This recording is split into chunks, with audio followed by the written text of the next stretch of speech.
They say your past defines you. That's a lie. Your past doesn't define you. It refines you. Welcome to the Mile Marker Mindset Podcast, where real stories meet real change. Hosted by Mark Keith, a voice forged by the miles and refined by the mindset. Shift your mindset. Shift your life. Let's go to work. Hey, I want to start the show with a story from the road that happened recently. I was backing into a dock in one of the stores I delivered to normally, doing what I always do, mirrors checked, four-ways or hazards done, taking it slow and steady, and out of nowhere, a car cut right behind my trailer while I was in reverse. My first instinct, pull the air horn, yell something out the window, maybe give them the finger. Maybe let them know exactly how reckless and stupid they are. But instead, what did I do? I paused. I took a breath. I realized that blowing up wasn't going to make me any safer. It wasn't going to teach them a lesson. It wasn't going to get me docked any faster. In fact, it would have made me more distracted and less safe, not to mention the mess that would have followed such a destructive event. Because the truth is, we all face these moments as truckers of intense frustration out on the road. It's a part of the job, right? And while I would never act on those feelings, I've seen and heard of situations where someone did. The consequences are devastating. Not just the physical harm to others, but the ripple effect. Families torn apart, careers lost, criminal charges, and a lifetime of guilt. All for what? All for something that could have been completely avoided. In the heat of the moment, those intrusive thoughts creep in. I'll teach them a lesson. But when it ends in tragedy, who really learns anything? The other person might not even survive. Families left grieving, and the driver sitting in a cell replaying that decision over and over. We've got to remind ourselves, no moment of anger is worth that kind of fallout, ever. We're professionals, or at least should be. And a part of that means learning to pause, take a breath, and keep the big picture in mind. Our choices on the road don't just affect us, they affect everyone around us. I confront this scenario daily. The urge to educate them is strong, but honestly, it's futile. To them, I'm just another jerk in a truck. And they simply don't care. They've been engaging in whatever dangerous behavior for so long that their attitude isn't, I shouldn't do this because it's dangerous. So more like, I've been doing this forever without consequence, so therefore nothing bad will ever happen to me. Or if I did actually confront them, they'd say something like, wow, what a jerk.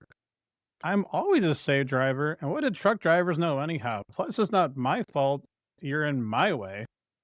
So despite my desire to believe otherwise, I'm certainly not teaching them anything. So again, I hit pause, I choose not to react. So you see a pattern forming here?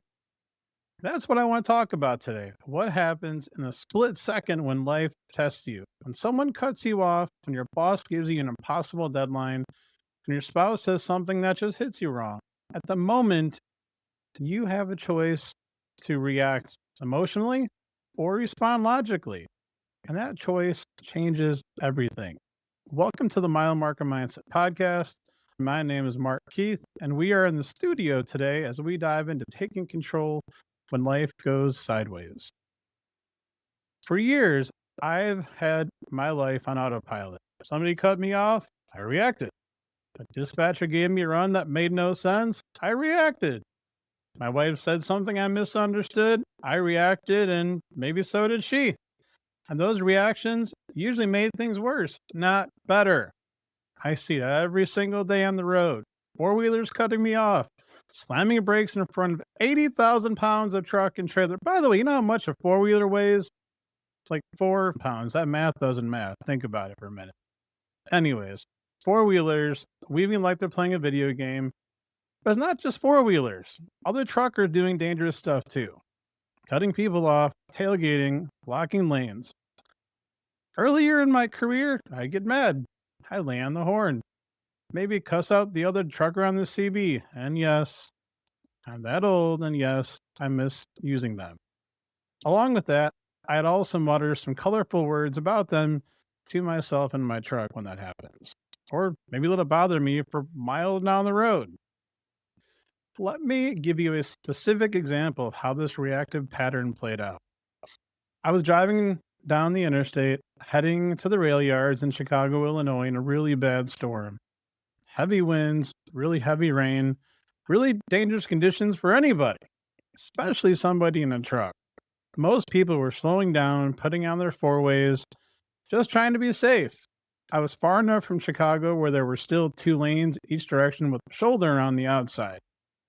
So I'm in the left lane with my four ways on, going about 50-55, just trying to get around the four wheelers that are going like 40-45, just so nothing would happen to them or me. I could see the semi come up in the right lane, flashing his bright lights, obviously wanting me to get back in the right lane so he could pass me in the four wheeler in the left lane. Meanwhile, I was just trying to get around the four wheelers and then get back in the right lane and out of his way or anybody else's way. But impatiently and recklessly and dangerously, this trucker decided to pass me and the four wheeler on the right shoulder, going who knows how fast. Remember the weather conditions here. And then he cut back into the interstate.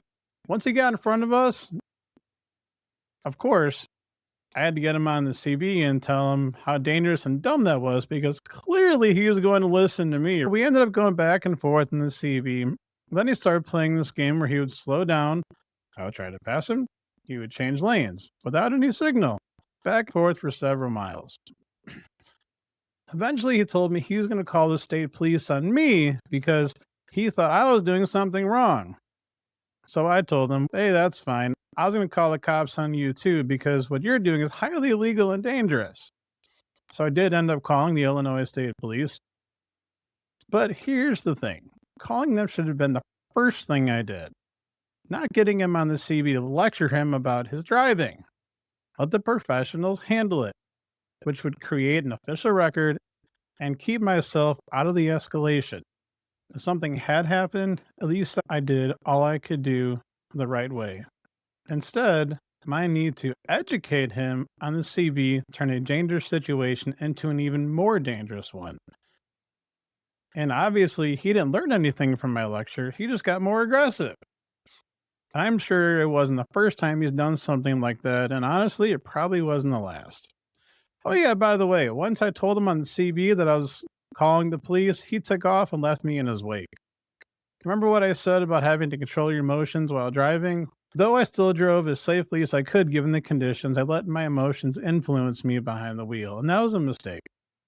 It's easy to get caught up in the heat of the moment, but reacting impulsively can escalate situations unnecessarily. Instead of focusing on maintaining my composure, I allowed anger and frustration to sway my emotions in the truck. That wasn't just risky for me, but for everyone else on the road too, especially in those conditions. That's a lesson I had to learn the hard way. Staying calm and collected is not just about safety, it's about professionalism and maintaining control over your own reactions and emotions. After all, it's not just about reaching your destination, it's about how you get there and doing so safely. But how I handled that was not peace and it was not professional. That's letting other people's decisions control your reactions.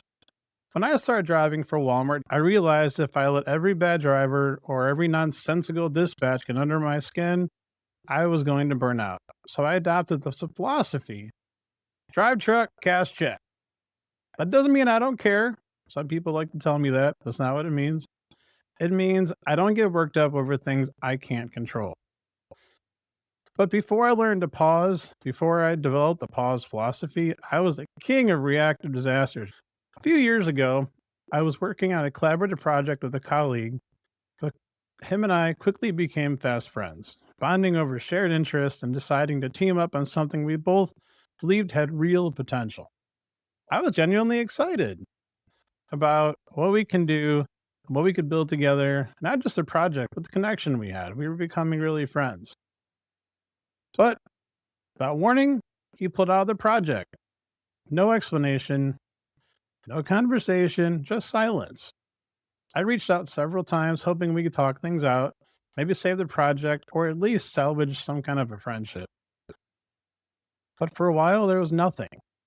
When he finally responded, he put all the blame on me. Instead of explaining his side or owning any part of it, he just threw accusations my way. There's no attempt to talk things through, only defensiveness. Early on, I was trying to understand what happened, and he wasn't interested in resolving anything or having a real discussion. He just wanted to walk away and make me the problem. And I'm more than happy to admit whatever my part of it was, but we didn't get that opportunity. So it is what it is. After that, I was abruptly blocked by him with no explanation. We both dragged a mutual friend into it, venting to him about each other. And that friend wasn't trying to mediate. He didn't want to be caught in the middle of our mess. Instead of solving anything, we made him an unwilling bystander, which added more tension and frustration. And here's something my wife Megan taught me that ties into all of this. It's called managing your expectations. She always says something like, take what people show you and don't try to make them fit in a box that they simply aren't. Meet them exactly where they are and accept it. Man, I tell you, that wisdom has saved me so much frustration. Instead of expecting my mutual friend to be the collaborative partner I wanted him to be, I learned to meet him where he is. He's someone who wants to vent about his problems and really isn't interested in actually solving them or working together on solutions. Some people call that being an ask hole, someone who asks for advice but never takes it, who wants to complain but doesn't want to change. Once I accepted that's who he is, I stopped being frustrated about how he acted like himself. I can be friendly, we can talk, but I don't expect deep collaboration or genuine interest in projects that could actually help him. It is what it is. Managing expectations based on what people actually show you, not what you hope they'll become, is a huge part of protecting your peace. What followed revealed some hard truths about my former colleague. His true colors showed, and it became clear really quick how shallow our so called friendship really was. The connection I thought we had didn't hold up under pressure. From fast friends to even faster strangers. And it left behind a lot of confusion and regret. At least a mutual friend and I still keep in touch, though. However, I can only speak for myself here. For the rare times I see my former friend and colleague now, I do keep it professional. No animosity, no hard feelings. It's not worth holding on to those hard feelings. As for how he feels, I can't say. I have no idea. But I've learned to move on, and sometimes people move in and out of your lives for reasons only God understands. The real kicker? Looking back, I can see exactly where all went wrong. If I had just paused, taken one breath before responding to the first text, and maybe even asked a clarifying question, the whole thing could have been possibly avoided. Instead, I let emotion drive the bus, and it crashed into multiple relationships. While that may not have saved the friendship or the project necessarily, it would have saved a lot of undue stress and unnecessary frustration. It would have helped me keep my own peace. And that's the cost of reacting instead of responding. It's not just the immediate conflict, it's the ripple effects. It's the trust that gets damaged. It's the opportunities that get lost. It's the people who put up walls to protect themselves from your emotional chaos. That disaster taught me something I now use every single day. And it's what I promised to share with you at the end of the last episode. I call it the pause system. Pause isn't just about counting to 10. Each letter represents a choice point. The moment where you can take control instead of being controlled. P is for pause. Stop before you react. Do nothing. Say nothing, even if it's only for one breath. That is the hardest part because your instinct is to fire back and blow up. But a single pause can save you from a week of regret. Think of it as a GPS. You miss a turn, it doesn't panic. It pauses, recalculates, and gives you a new route. A is for acknowledge. Notice your feeling in the moment. Angry? Embarrassed? Afraid? Frustrated? You don't have to judge it, but you do have to name it, because if you don't name it, it leaks out sideways. In my text battle situation, if I had acknowledged that I was feeling disrespected and defensive, I might have realized I was driving my reaction more than the actual content of his message. U is for understand. Ask what's really going on. Why did this moment hit you so hard? Is it really about the person in front of you? Or is it about the stress you've been carrying all week? Sometimes that thing that triggered you isn't the real issue. In my case, I was carrying stress from other areas of my life, and that text just became a convenient target for all that built up frustration. S is for shift. Once you understand the why, you can shift your perspective. Instead of that person disrespected me, you realize they probably didn't even see the full picture. Instead of my wife is criticizing me, you realize she cares enough to notice I've been distracted. Doesn't that sound better? Shifting doesn't excuse bad behavior, but it changes how you choose to respond. And lastly, E is for engage. Now you take action, but you do it with intention instead of impulse. This is where words matter because once words are out, you can't take them back. You can apologize and you should if you mess up. But the truth is, words leave lasting marks. That's why engaging with intention matters. Sometimes engaging means speaking with clarity. Sometimes it means asking a question instead of making an accusation. Sometimes it means simply walking away. But whatever the choice is, it's still a choice and not a reaction. Pause isn't just something I made up. It lines up with systems that have been used for decades in high pressure situations where getting it wrong can cost lives. In the military and aviation, they use something called the OODA loop, which stands for observe, orient, decide, and act. I've always been fascinated by military strategy and tactics. I've spent years reading military books, listening to military podcasts, watching military documentaries. Even though I never served, that tactical thinking has influenced how I approach a lot of problems now. Pilots use OODA to make split second life and death decisions in combat or emergency situations. Pause is just your everyday OODA loop. To relate the two, pause is observe what's actually happening here. Acknowledge is orient where I'm at emotionally and mentally. Understand is decide which response serves me best. Shift and engage is act. In this part, execute with intention instead of impulse. The military uses OODA to win battles. You can use pause to win back your own peace. There's another system in the criminal justice that can be abbreviated with the acronyms MOMI or MOMI, or IMOM or IMOM. Anyhow, you get the point. But either way, it stands for motive, opportunity, means, and intent. I learned about this watching TV shows and movies initially, but then did some research into how investigators actually use it. It's not just about building a case for a conviction, it's about understanding behavior before it happens. Pause fits right into the investigative framework. Understand is motive. Why is this triggering me?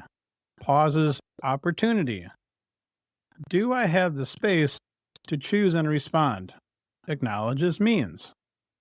What emotional resources am I working with right now? Shift and engage is intent.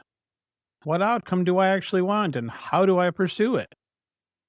I realize I can investigate my own reactions the same way a detective investigates a crime. Once you start doing that, you start to see patterns. You notice that certain triggers always set you off, that you tend to react to the same things under pressure, that your emotions follow predictable paths, and when you can predict something, you can control it. And that's key. But let's be honest, you're still going to blow it sometimes. I know I do. Even with all these tools, emotion still wins occasionally. Just recently, I had to record my first podcast episode 5 different times because I kept getting frustrated with the technology and starting over instead of working through the problems. I had all the knowledge in the world about pausing and staying calm, but I let my perfectionism and impatience drive my reactions anyway. Let me tell you another story that shows exactly what happened when we don't pause in professional situations. I actually heard about an altercation at a store recently from multiple sources and later saw the aftermath firsthand. There was a docked driver finishing up his delivery and a waiting driver who was sitting on the dock driver's cab steps, blocking access to his truck. When the dock driver came back and needed to get into his cab, he confronted the waiting driver about blocking his door. Here's the reality: the waiting driver was frustrated about something and made the deliberate choice to block the dock driver's cab steps. This wasn't an accident or misunderstanding. This was an intentional act of aggression designed to create a problem. He was looking for a confrontation, probably thinking he was going to teach the dock driver some kind of a lesson. But like my earlier example with the four wheelers, the dock driver didn't learn any lesson except that the waiting driver seemed to be another entitled, arrogant jerk. Apparently, the only person who learned anything was the waiting driver, and he learned it from a hospital bed with a broken face. The waiting driver escalated when the dock driver rightfully asked for access to his own truck. At that point, any chance of de escalation was gone because the waiting driver had already committed to being the aggressor. The dock driver gave the waiting driver what you might call an attitude adjustment. Broken eye socket, hospitalized, lost his job, and very well may face charges too. But dock driver, most likely no charges filed because he wasn't the aggressor. The waiting driver had created and escalated the entire situation, as far as I know. Can't say for certain about his job status, though. But my guess is he's still probably working and has one heck of a story to tell. Most of us won't end up in a fight in the dock, but we all know what it's like when anger escalates. The fallout is real, whether it's a broken bone or a broken relationship. This is what happens when someone decides to be the aggressor and picks the wrong person to mess with. The waiting driver thought he was going to intimidate someone and teach them a lesson, but instead learned a very expensive lesson about consequences. The difference is how you handle the aftermath when you mess up. That's where owning your mistakes and making real apologies becomes crucial. There's a difference between real accountability and fake apologies. Real accountability sounds like, I was wrong to react that way. I let my emotions get the better of me, and that's on me. Fake apologies sound like, I'm sorry you felt that way, or I'm sorry if I offended you. Real apologies take ownership and require action. Ownership plus action equals a real apology. Fake apologies put the problem on the other person's reaction without commitment to change.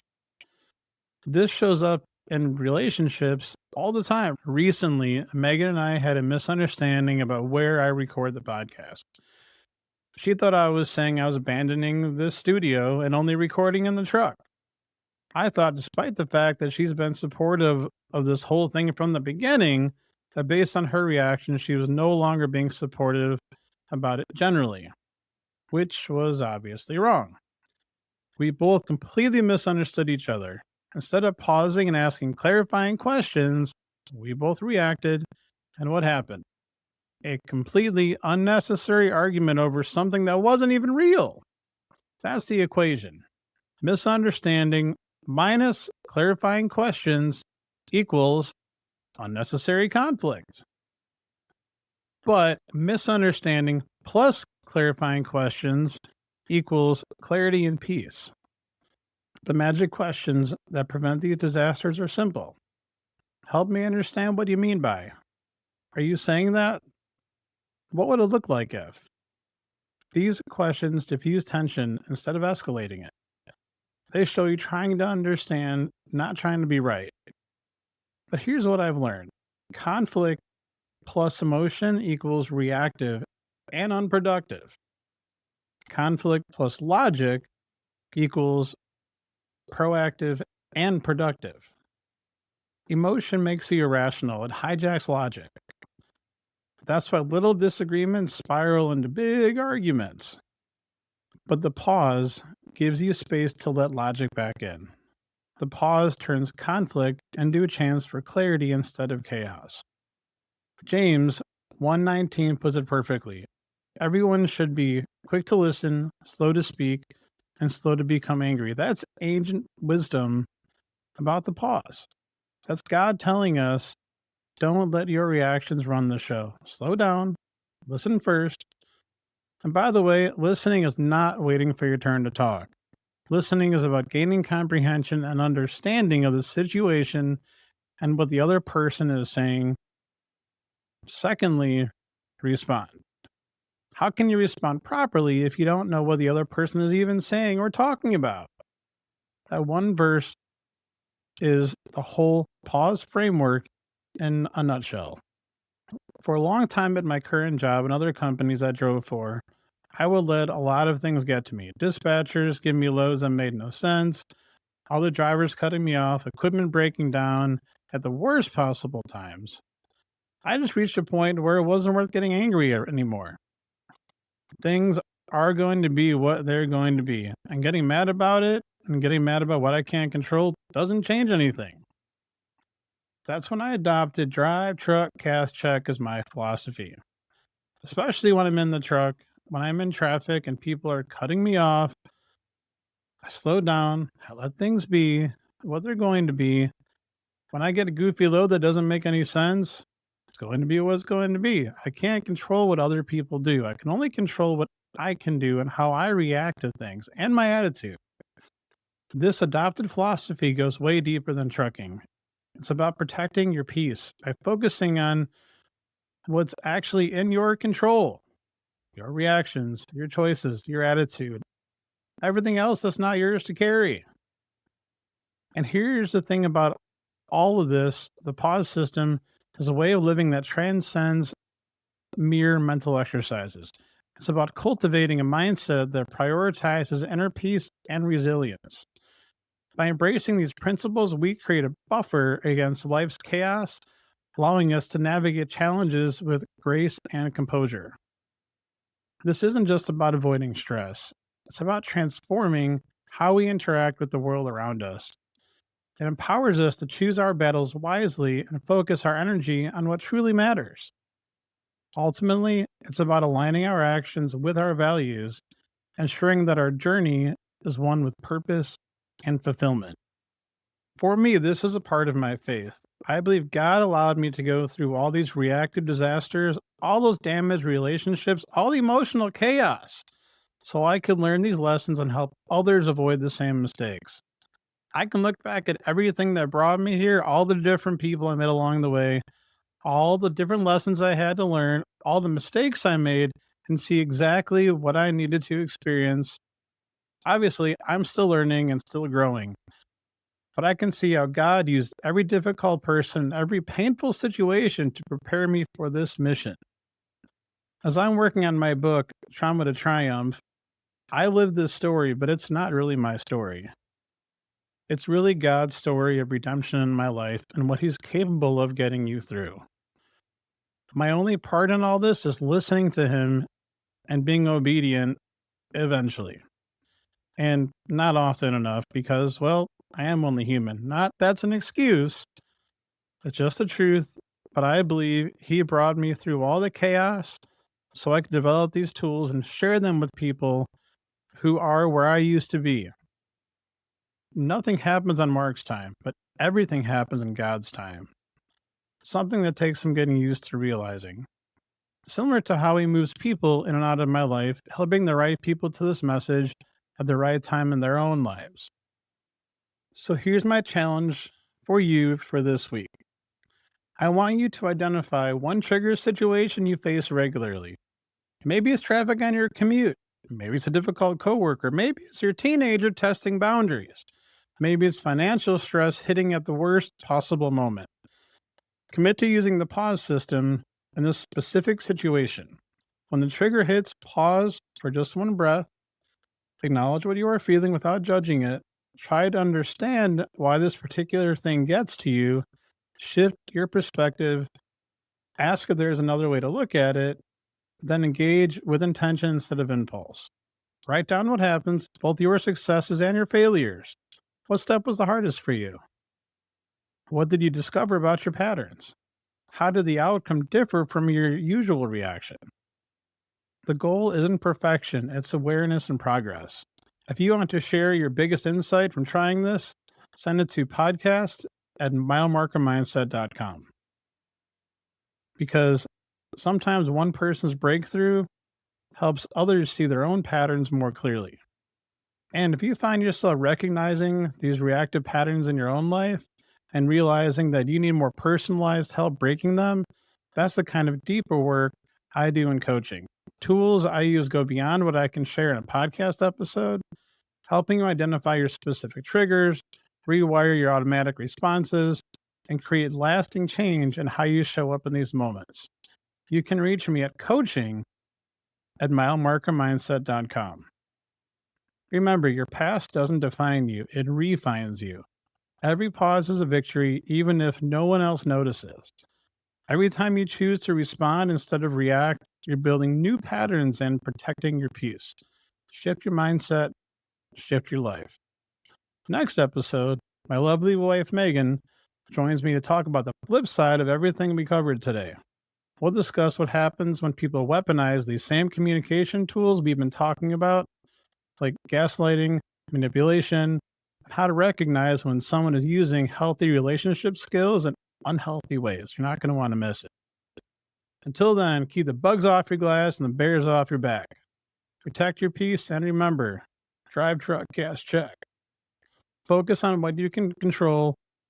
Let God handle the rest. On that note, I have to say, it's absolutely incredible how I ended up where I'm at today and the path I had to go to get here. I can't wait to see where he's going to take us next. Thanks for listening. I'll see you next week. The Mile Marker Mindset podcast is for informational, inspirational, educational, and entertainment purposes only. This podcast is not a substitute for professional or clinical advice. If you are in crisis or need immediate help, please visit milemarkermindset.com/crisis help or call 911.